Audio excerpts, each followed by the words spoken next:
got down through the end of verse 21. You were just tinging on the latter part of verse 21. And so you already read that section all the way down through 25. So I'm just going to pick up where you guys left off and we'll go from there. And so before we get into our Bible study this morning, Dustin, can you lead us in a word of prayer and we'll get into our class? Our Heavenly Father, we come to you now and we thank you for another day that you've given to us, that we might come together and study your word and praise you in song. We pray that all that we do today is pleasing to you. We pray that we truly open our hearts and our minds to your word and absorb the wisdom and knowledge that is there and the teachings that you would have us to do in our daily lives. We pray to God that you be with us if you're not with us today for whatever cause. We just ask that you return them to us quickly. We pray for the expecting mothers and the new children that we have here, and just pray that keep them safe and healthy and help everyone to raise those children in a Christ-like manner. We ask that you be with us the remainder of this service and forgive us of our sins when we falter. We pray all these things in Christ's name. Amen. Amen. All right. Appreciate that prayer because it ties right into what we've been studying, what you guys have been talking about. Responsibilities of parents is where you left off last week. Guys, you'll remember you discussed wives' roles, the husband role within all of this. You talked about the children's responsibilities in verse 20. And then you were just getting into talking about the fathers. And one of the last questions that Dan asked was, is he just talking about, do we apply verse 21 just to fathers? That was the last question, if you'll recall. It said, fathers, do not provoke your children. Well, is it okay for the mom to provoke their children? Well, of course not. And of course we know that it's general in all of this because he mentioned in verse 20, children obey your fathers. No, children obey your parents. And so we have that responsibility as husbands and wives, kind of a generic term at times, and even with the father's role within that. Before I get into these others, because we keep in mind we're talking about wives, the husbands, the children, the fathers, the bondservants, all of them have to do with respecting authority and do what's expected of you. And that's what it's all about, being in submission. Even the fathers have a role to play within all of this. And the slaves or the bondservants that are talked about here. And even he talks about the masters and the responsibilities they had in chapter 4 and verse 1, which, by the way, you would actually continue that reading. If you were going to read verse 18, you'd go all the way down through chapter 4 and verse 1. There's really where the thought ended. Remember, man put the verses in, man put the chapters in. So keep that in mind and follow the thought all the way through. And so having said all of that, let me just ask one quick question before we get into verses 22 and the rest of the chapter. And that is, how would a parent provoke their child? Don't do this. But as Dustin mentioned in his prayer, we're not here just to gain biblical knowledge, folks. That's not what it's all about. You and I can become experts at saying, I know what those verses are and I can turn to them, I've memorized them. But we're talking about making application in our lives. We're trying to better ourselves as God's people. And so when we go through these discussions and these Bible studies, we're trying to better ourselves. And so that's why these questions we ask are good for us, because we're saying, well, I don't want to provoke my child. How would a person provoke their child? Warren? Well, one of the ways that you provided a bad example. An example of children are susceptible to their surroundings, especially when they're in the age of the learning age. And what kind of example you set for your father or mother is huge in the development of that child. Okay. I really like the only thing, but that's one of the important things. They're looking to you at all the times. We talk about the young moms and dads here, with the kids. But especially as your children get even older, we need to be mindful of our example. And so nothing will provoke a child more than seeing that hypocrisy. The bad example that is there, especially as a Christian. We understand the world, but as Christians, the children are hearing what the Bible teaches, and even mom and dad might even participate in the Bible study and say what the Bible teaches, but it doesn't take a child long to go, well, I see what you're saying, but I know what goes on at home, and children really pick up on that. What's another thing that would cause a child to be provoked, Gene? Make sure in less lecturing and a lot of listening. Okay. Is that important as a parent, Sure. to be a good listener? I mean, we know James chapter 1, verse 19 tells us that we'll be swift to hear and slow to speak. But absolutely, because children, as they're growing up, what are children notorious for, especially when they get into 3 questions? Why?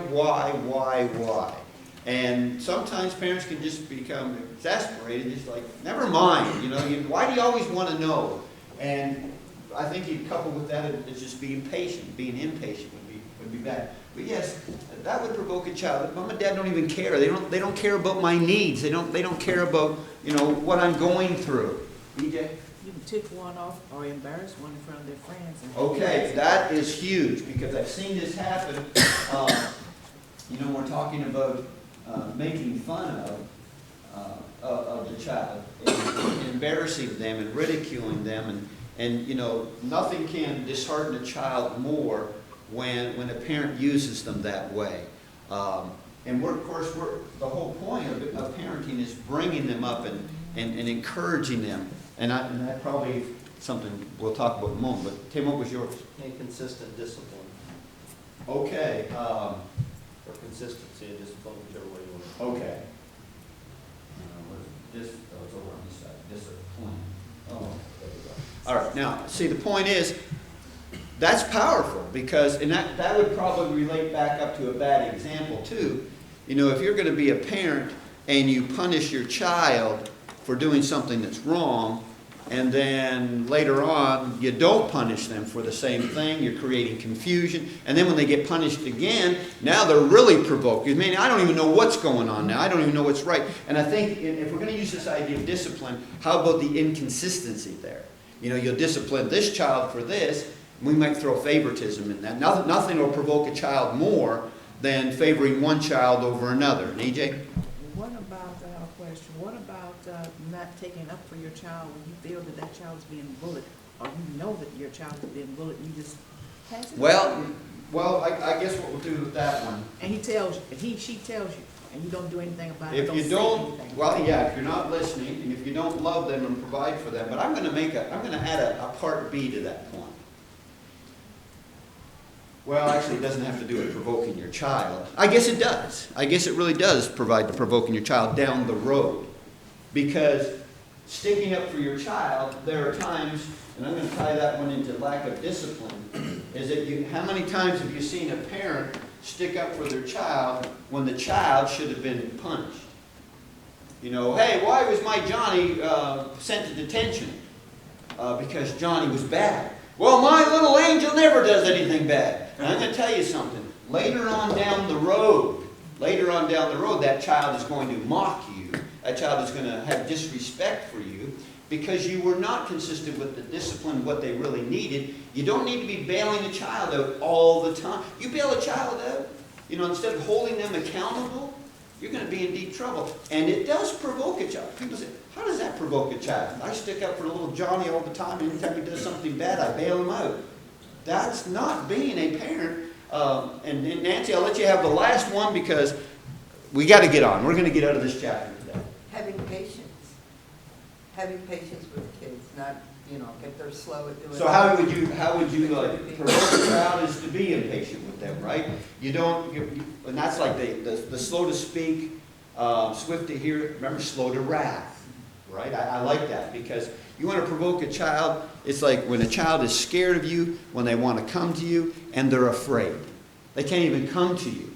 And as parents, there's that concept where everybody wants to be the child's what? Friend. I want to be their buddy. There are times, a child doesn't need a buddy. A child needs a parent. And we need to understand the difference between the two. And there are times when the buddy doesn't want to discipline. The buddy doesn't want to help. And they need to understand what authority is all about. And provoking a child, it's hard for people to get their minds around this, but you're provoking your child when you don't set boundaries. Really? Yeah. I've seen children envy other children who have parents who set rules for them. Now those children, and that's a witness in my own family, where our children were kind of impressed with this child over here, their friends who have no boundaries. They get to do anything they want. But they were kind of surprised to find out that this friend was envying our child with the boundaries. Why? Who would envy that? We need to understand this is what children need.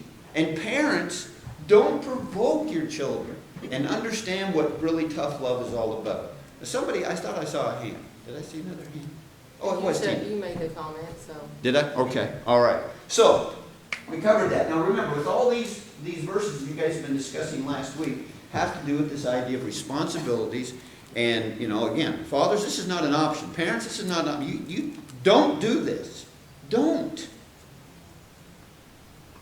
So he says, bondservants, obey in all things your masters according to the flesh, not with eye service as men pleasers, but in sincerity of heart, fearing God. Now remember, guys, when we're talking about this, we're talking about people who are God-fearing. You can tell people out in the world, you need to love your enemies. You need to love those who don't love you. Well, the people in the world, I'm not doing that. I'm going to hate those who hate me, and I'm going to love those who love. We as God's people are different. We just understand that. And so Paul is writing to the Colossians here, telling them, look, we understand these rules do exist. This is not a debate this morning on slavery, but he deals with the idea of what the government approved of back then, and there were masters and there were slaves. Does any famous or familiar master slaves come to mind in the Bible, in the New Testament? Philemon. Okay? Philemon. You had Onesimus, right? And he actually deals with Onesimus in this chapter, in chapter 4. When you get to chapter 4, which is kind of cool, because remember, let me jog your memory. What happened in the book of Philemon, guys? You guys remember that? Because it all plays a role in this. You guys remember what Philemon's all about? It's just one little chapter. We had Philemon, right? And he had a slave. What did the slave do? Ran away. Where'd he go? He goes to Rome. Who does he run into? Runs into Paul. What does Paul do to him? He converts him. And when he's converted, what does Paul do? Sends him back to Philemon. It's like, really? That's what the book's all about? Yeah. Of all the people to run into, and actually Paul knows Philemon. I know him. And I want you to go back to him, because you should know what is going on here. Well, then also in the letter, if you read Philemon, boy, Paul really gives it to Philemon, telling him, you need to treat him the way you're supposed to. He's your brother in the Lord. You get responsibilities there. And so I only throw that out to you to let you know that we're just not letting it hang out there. People are sitting there going, what's the Bible teach about slavery and all this? But remember, the focus here was, obey in all things your masters according to the flesh. And what does it mean, not with eye service? What's that mean? Not just when they're watching. Okay. You know what that is, right? Here comes the boss. You straighten up. You don't do that. But that sincerity of heart, he talks about fearing God, because whatever you do it heartily as to the Lord and not to men. Are we just applying this principle in master-slave situations? We apply this right across the board. All of us, you have jobs. You're working like you're working for the Lord. Dan? Chip in that phrase "eye service." The only other place that's used in the New Testament is over in Ephesians 6, which is parallel with everything else that's being discussed here. So, and you can see that it's a consistent point between the two places, which should stress to us that this is important for all of us, and it's universal for all Christians. It really is. And I think there is that tendency for us to think that it's okay to do it as long if you can get away with it. Lots of people live by that philosophy at work. How many people do you think actually live by the motto, I want to do as little as I can and get the most for it? Who wouldn't? I want to do so little, but boy, I want all the money I can squeeze out of the company. How about, do all you can? I'm not saying the opposite. I'm going to do all that I can for the company and get as little as I can. Well, sometimes that kind of does happen, right? You're not rewarded for your labor. I get that. But we have to remember, we're here serving the Lord. Wait a minute, I can serve the Lord while I'm in these situations? Absolutely. That's the point that he makes. You can serve the Lord, and you are to serve the Lord. So whatever you do it heartily as to the Lord. And I don't know if, even myself, I don't know if we think about that. You know, when you're having company over, well, pretend the Lord's coming. Well, I don't want to go to that extreme. Well, I mean, really, you're to be kind. You know, you're to do it, what your service is, with all sincerity, knowing in verse 24 that from the Lord you will receive your reward of the inheritance, for you serve the Lord Christ. That's interesting, because he's still talking about the idea of the bondservant and the master. And, you know, what if the master's not treating you right? What gets you through that is understanding that there is a reward. You know, why do you do the things that you do? You know, when you go to work, and what Paul's been talking about today, why do you do a good job at work? Why do you do that? Why do you do it? Dave, why do you do a good job at work? Why do you do a good job? Because you like what you're doing. Because you like what you're doing. Okay. Gene? You should have a satisfaction you're doing the right thing. Okay, like that. You want to keep your job. Want to keep your job? I like that one. Nancy? Well, it's expected that that's what you do. You go and do your job, and you do it right. Okay, okay. Now, and Mike? A lot of people were brought up with that kind of work ethic, where that's all they know how to do is do a good job. Do a good job. That's the priority. Tina and then Gene. Well, some people don't like their job, but still, you know, you need your job and you need to do what's expected of you because you're doing all things to please God. And Right. if you're slacking at your job, then you're not being the full person that you need to be in front of God. And you're not being the example that you need to be to others. Okay, and we're going to pull all these together. Gene? I remember as a young guy, I had an uncle that bragged about that day what he didn't do, he hid him some other guys. He said, boy, Right. and they would hide out. Yeah. And I can remember that as plain as today. Yeah. Again, you do see that kind of work ethic. But what we're learning in this particular section is that for us as Christians, you were giving me answers that even the non-Christian would answer. Okay, for the most part. You were saying, you know, if you interviewed somebody here who's not a Christian, well, you know, why do you go to work? What, you know, why do you do what you do? Well, because I got to provide for my family.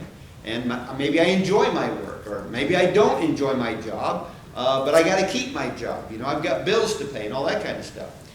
But ultimately, what we're learning here is why we do what we do. We want to go to heaven. We have to see a connection. We have to see a connection between that. You know, when we start separating my attitude towards my boss, my attitude towards my coworkers, the way I think, my whole disposition about corporate, whatever, we don't think there's a correlation between that and our relationship with God. That's the point that he's making here. We need to be careful of that. Because the comfort of knowing within all of this is that knowing from the Lord you will receive a reward of the inheritance, for you serve the Lord Christ. Wait a minute, you weren't talking about serving Jesus. You're talking about, you know, bondservants, serve your masters. I thought that's what we were talking about. He said, well, I am talking about that. You know, if I'm talking about, you know, whether you go to your job tomorrow morning, you're going to your job tomorrow morning and you're serving the Lord. What are you talking about? Yeah, you're serving the Lord. You're going to give your best effort tomorrow. Go to your job. Well, thankfully, I'm a stay-at-home mom. You give your best there too. I mean, there's expectations in all of us to do what God expects us to do. Who should be hardest on you? Seriously, who should be hardest on you? Yourself. I've been met with elders in different congregations, you know, and trying to raise support. And I've tried to put their mind at ease by telling them, listen, guys, you're worried about me being a slacker? I'm hardest on myself. Just want you to know that. And that shouldn't surprise them, because that should be everybody's disposition, right? We're hardest on ourselves. And so we're gonna do the best that we can And when we're not, we kind of feel sheepish about that, especially when the boss comes around. You know, if somebody says the boss comes around, so what? Trey? But even if you're doing your very best, if you're doing your very best with a really poor attitude, you are not edifying God. And so you have to be at work, doing your best, and being thankful that you have a job that's been supplied to you, and you have to have a good attitude to do it. It's You can't true. be bitter. You know, when somebody says, well, I'm doing a good job, aren't I? Yeah, but you know what? A person that doesn't have a good attitude, it affects other people around you, especially as Christians. You know, you come together, hey, how was your week? Ah, it was another week. Stupid job. Hate that job. Oh, good to see you too. That really cheered me up today. You know, the thing is, I've told people before, you know, you don't like your job, what? You know. Well, Chuck, that's easier said than I understand that. And so, as Trey was talking about, you know, with these bond servants and their masters, do you think all these bond servants were happy with the situation they were in? They would kind of wish that was kind of reversed, don't you think? Man, I wish I was the master and not the bond servant. But yet here he comes right out and says, you bond servants, you do this knowing you're serving the Lord and you have a reward waiting for you. Do we think about that? Do we think about, like Trey talked about, you know, I'm not going to go and have this bad disposition. Why? Because I'm a Christian. And we want people to see our light shine in all situations, which he talks about in this whole context. Warren, you got your hand up? Well, it's about the attitude thing. I think it's critical. It's basic. It's also can be infectious. If you're a person who tries to put the cloak on when you go to work, but you've got this one attitude, and you come home and you've got this other attitude, no, that's not going to happen. It will affect you. It'll affect your life completely if you allow yourself. You become a slacker or whatever you can do to not do your job, it will infect you on down the road in your entire life. I think the attitude is so important. it's true. And how do you turn it off and on, right? And that's why he wants us to be consistent. Can't. I mean, if I get in the pulpit here and I'm full of energy and I'm happy and I'm glad and I preach and I'm excited and I get down from the pulpit and the sermon's over, hey Chuck, it was good to see you this morning. Yeah, fine. Have a good afternoon. You know, but I can turn it on when I'm up here and just turn it off when I'm down there. No, you can't do that. And it will affect other aspects of your life as you've been talking about. And I love what Paul's talking about here because he's talking about a disposition that's going to get us to heaven as our ultimate goal. And so that's why he's telling us, you know, you're serving Christ and all this, and you have a reward that's there for us. And he's mentioning, but he who does wrong will be repaid for what he has done, and there is no partiality. Bottom line here. With all the things that you guys discussed last week in this section and what we discussed this week, do we have a choice in the matter? Do we have a choice? Parents, wives, husbands, children, do we have a choice? Yeah. Okay. You have a choice. But what will you come back with? So you have a choice in this, but what? But to please God, you don't have any choice. You have to do what He says. I mean, you can't do both and please God. That's right. It's constant. Like when the child says, when you tell your child, clean your room, and the child says, I'm not cleaning the room. Does your child have a choice in the matter? Yes. Yeah, they got a choice. But what? Consequences. But there are consequences. That's the point you got to get across.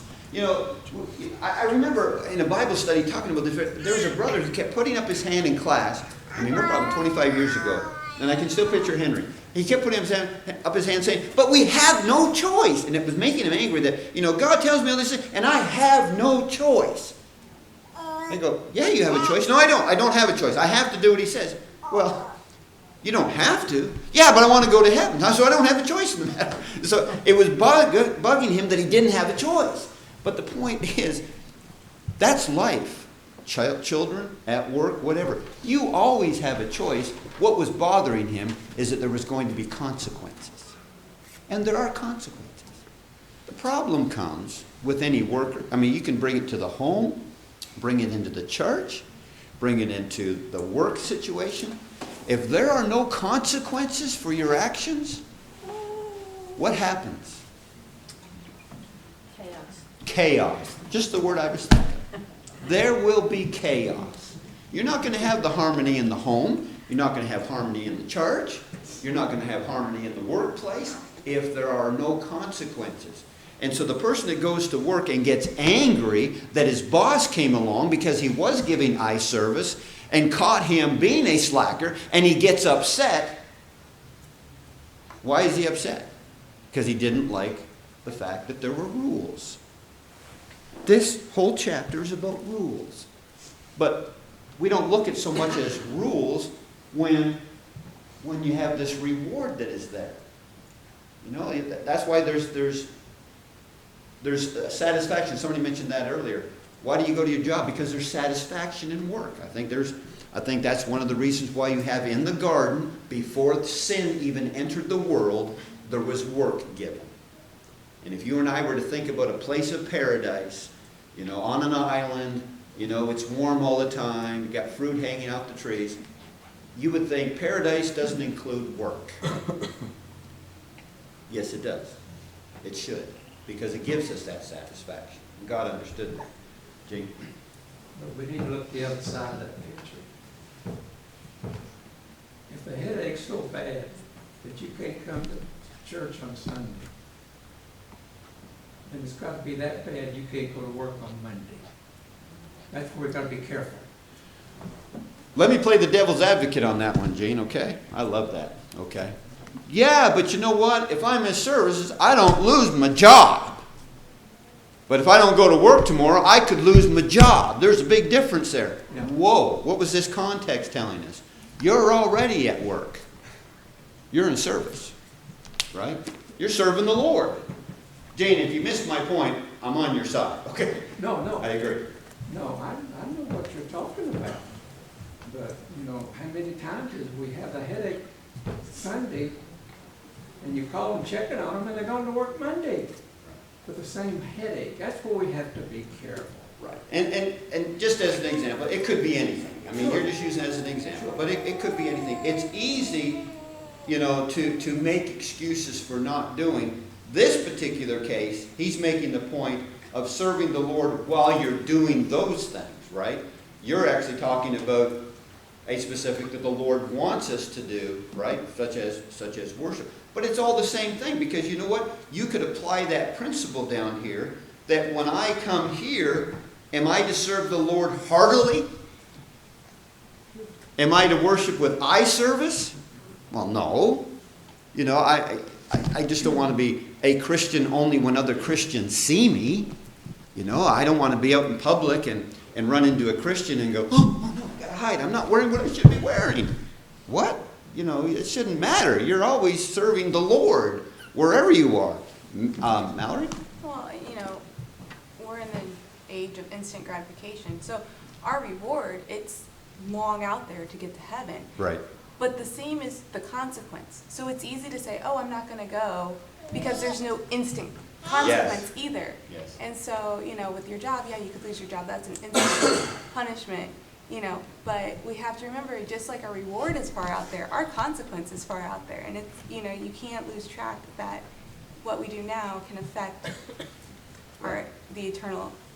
And that's what we as Christians remind ourselves, that, you know, that's what's a little bit different, because the world does see that now. And we come back and say that, well, there are instant consequences for sin, isn't there? There's instant consequences. Isaiah 59, 1 and 2, sin separates us from God. And so it's there. You might not be able to actually see that, but that's a consequence that we have to be mindful of. It brings forth death. And so we don't want to be sinning. And so in the context of what we're having here, guys, we need to understand that God's not going to show partiality here when it comes to holding people accountable. He who does wrong will be repaid for what he has done, for there's no partiality. We heard that saying, what goes around comes around. You know, you might apply that to Judgment Day. You know, the fact of the matter is, it's all going to be taken care of, folks. And are there people who have climbed the corporate ladder being evil, stepping on others? Have others been bypassed of things that they rightly deserved? We know that happens, guys. We know that happens. And you might say, well, Chuck, it's not easy, you know, not having a bad attitude towards corporate, not whatever. Remember, guys, what we're talking about here, it's easy to preach. It's hard to apply. We're back to Dustin's prayer. We want to be a better person. We don't want to be the normal person. I know how the worldly person reacts when corporate treats them badly. I know that. Okay? We're not like that, is the point. Well, but everybody else acts the same way, so why can't I act the same way? I get the pressures. We're to be different as God's people, is the point. We let our light shine. And you say, well, it's a job. But don't you just hate, well, I'm just thankful for my job. Yeah, but they bypassed you for a promotion 3 years in a row now. How long are you going to put up with this? Well, I got a job. But meanwhile, you're looking for other employment. You're looking for a place that might appreciate your efforts. There's nothing wrong with that. You can get a different job. But I always tell people, it's probably a good thing to find a job before you quit your job. We always tell the kids that. Don't quit your job and then I got to find a job. Anyway, Tina. It's a little bit off subject, but I don't think too bad. Okay. Well, I had it in my head until you called my name. Should I have said a different name? When you leave your job, you need to leave work at work, and then come home with a good positive attitude to enter your family. And then when you leave your family, you have to get your mind ready to go to do your work. I worked 11 years of factory, and I learned that if you didn't leave work at work, then it was going to cause problems at home. But with Christians, you don't do that because you're Christians regardless of what you do. Right, so you have a good attitude at work, you're going to bring that good attitude at home, right? Right. But it don't always, if you have doesn't. a bad day at work, you don't Sure. bring that bad day home to your family. I get that. I mean, we have those bad days, but we're a Christian across the board, right? Whatever happens, the ups and downs, that's what we learned from these practical applications here. The whole chapter started dealing with the idea that we put on Christ, we put off the old man, we're a new creation, we act differently. So now he gives us some specifics that says, here's how you should act like this, in this situation, in this situation, in this situation. Well, what about when I go to work and I am blamed for something that I didn't do? Do you remember 1 Corinthians 10:13? He's not going to put anything before us that we cannot handle. But you might lose your job. There have been people who've lost their job because they said, I can't do that as a Christian. I can't do that. I will not do that. And some have given in to the pressures of corporate whatever because they say, well, I got to keep my job. By the way, folks, that can happen with people who stand behind the pulpit. So don't just think corporate out there, because I've known people who have said, they didn't actually come up and say this. It's the last statement that the person did say. But when a person says, I didn't stand up, I didn't stand against the sin that was going on because I had to feed my family. You see, you still have that same attitude, I don't care where it is, that you've got to guard against. We're all under the same pressures here of serving faithfully. I did see a hand. I had that at work. I didn't fill out the spec paperwork like they wanted me to fill out because we were running material out of spec. Mm-hmm. And they wanted me to just go ahead and put it within spec, but when I did the test, it was out of spec. So I didn't do that but it was easier for me because I just had a house and a truck and no family. Right. And, my Great Danes. So, but I knew that it would work out in the end. Well, in the end, I lost my job. And then, but I had another job offer in 2 weeks, and it was better fit. Well, it's a good example because you might have somebody who says, just fudge the books a little bit. And well, I'm not going to do that. And, again, you could lose your job because of it. But what we're learning here is that I'm more concerned of my consequences spiritually than I am physically. Okay? And so we're here serving the Lord. We're going to put Him first. I lose my job because of that. So be it, whatever. God will take care of me. I'll trust in Him, pray about it. And here He is. You know what? I will be judged because of that. Now he deals with the masters here in chapter 4, verse 1. Masters, give your bondservants what is just and fair, knowing that you also have a master in heaven. Guys, if you remember, Philemon, he was told about his responsibilities by saying, this person's now a brother. Now you treat him like a brother within all of this. I know ethically we struggle with that. I mean, we just sit there and say, man, that just isn't right. Just not right that you could own somebody, okay? But when you take it into the situation where, has anybody ever been a slave to their company? You know, I mean, they've written songs. I remember hearing a song when I was traveling about owning their, I don't know if it's owning their soul, but they own their life to the company store. Do you know what that's based upon? Does anybody know what that's based upon? What is that, Warren, when the company store owned my soul? What was that all about? Well, I think it goes back to the roots in the coal country. Right. And the men that worked, and the only place they had to buy the groceries and things like that, the goods they need for everyday life was at the company store. Right. And consequently, they would go and get the materials, but they would owe the company store. So it turns out they wind up with no money time they pay the bill at the company store.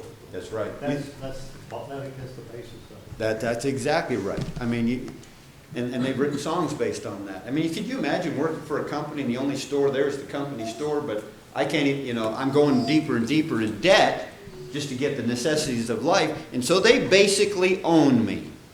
Don't they? They own them. You know, what's the difference that we have here? Well, yeah, they could go home to their families. Yeah, they could quit Chuck. They could quit that job. Well, that's true. But then they wouldn't have any work. And so I just want us to understand that there are responsibilities as Christians. You know, he's talking to Christians here, folks. Masters, what, do you think that somebody who's not a Christian who has slaves cares what God says? They don't care. You know, you're not going to go up to any slave owner and say, you know what, you ought to pay them accordingly. You ought to provide for them and be a good master to them. They don't care.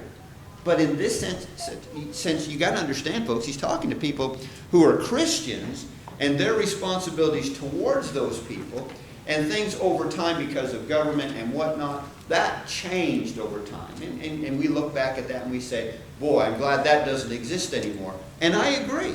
I'm glad it doesn't exist anymore. But I got news for you. According to what God has said, when it did exist, you could still have faithful masters and faithful bondservants, right or wrong. That's what he's teaching. Both do your duties, because both are going to be held accountable. And you masters, guess what? That partiality business about being judged accordingly, you treat them that way, you're going to be judged because of that. So your soul could be in jeopardy. So let's just be mindful of that, guys, of whatever scenario that you come up with, whatever situation. There are responsibilities on both sides, and it all comes down to serving our Lord Jesus Christ, putting Him first, and being mindful of our duties, and growing. Mindful of our example, and going from there. All right, well, we covered that section today. We got through, well, how many verses? It's going to be historical. 1, 2, 3, 4, 5, 6 verses. We covered 6 verses today. Any comments on those 6 verses that we talked about that you didn't get a chance to make a comment on? Okay, let's move on. All right, let's read 2 through 6. So, Hannah, let me give you 2 and 3. And Jean, why don't you read 4, 5, and 6? We're in Colossians 4. Colossians 4, and you just get the. I already made reference to verse 1, and but you're going to read verse 2 and 3, and then Gene will read 4, 5, and 6. We won't cover all that this morning, but at least it'll give us a little bit to talk about before we get into that next week. So. Masters, give your servants what is just and fair, knowing that you also have a master in heaven. Continue earnestly in prayer, being diligent in it with thanksgiving. Read one more. Meanwhile, praying also for us, that God would open to us a door for the word to speak the mystery of Christ, for which I am also in chains. That I may make it manifest as I ought to speak, walk in wisdom toward them that are without, redeeming the time. Let your speech be always with grace, seasoned with salt, that you may know how you ought to answer every man. Oh man, I mean, and I don't even want to get to verse 6 because next week we're going to spend a lot of time talking about that. I like what Paul's dealing with here as far as our responsibilities with Him and the lost. Did you keep in mind that he talked about here in verse 3, meanwhile praying also for us, that God would open to us a door for the word to speak. We, as God's people, need to be praying for doors to open up. We need to be focused on the lost. I'll get to that. But look at verse 2. Let's get it in order. Continue earnestly in prayer, be diligent in it with thanksgiving. How important is prayer to the life of a Christian? Just somebody would ask you, how important is it?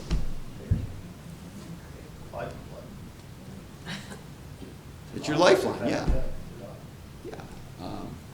What happens with a poor prayer life?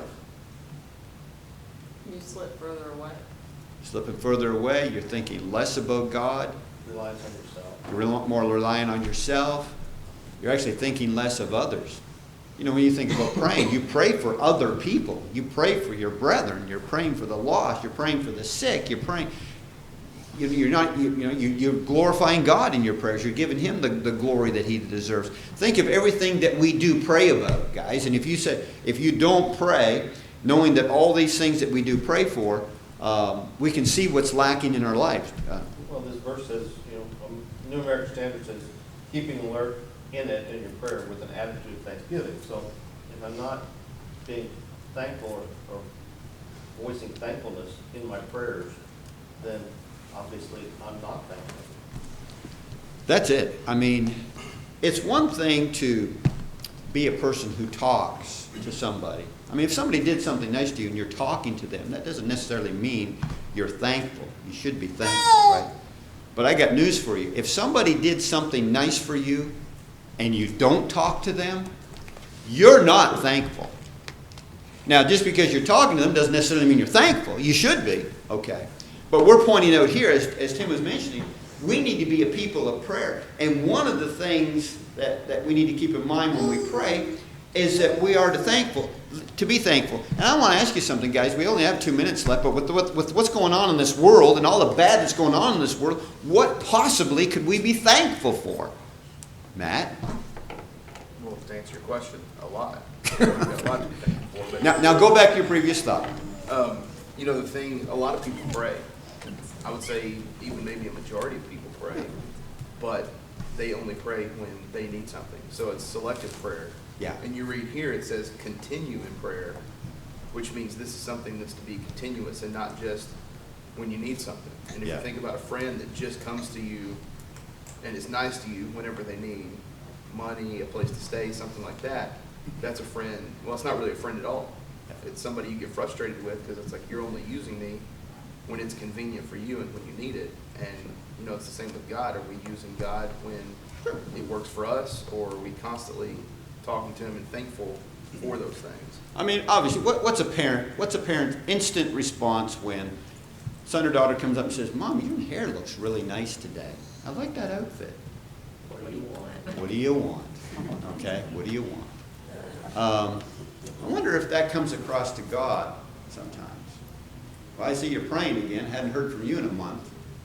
What do you want? Oh, yeah, by the way, I lost my job, but I pray right now. Yeah, we need to be people of prayer, and that's what Paul's mentioned in 1 Thessalonians chapter 5. He talks about you pray without ceasing. God is not to be far from any one of us. And it is a lifeline. I've told you this before. When some people are struggling with their faith, our time is gone, so Brad, you'll be hitting that soon. When people are struggling with their faith, I ask them two questions. Number one, how's your Bible study habits? Number two, how's your prayer life? Because when those things start to falter, you're in big trouble. Appreciate your comments. We're going to pick up right there, Lord willing, next Sunday morning. Appreciate your comments.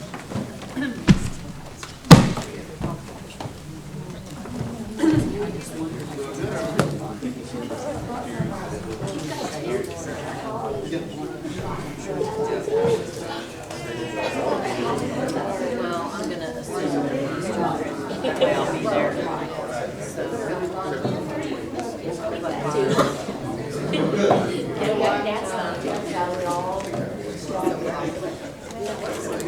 I have our time, it's 6:30. So it'll give me 3 hours. I mean, by the So it's, you know, realistically, it's probably 2 minutes. Snake.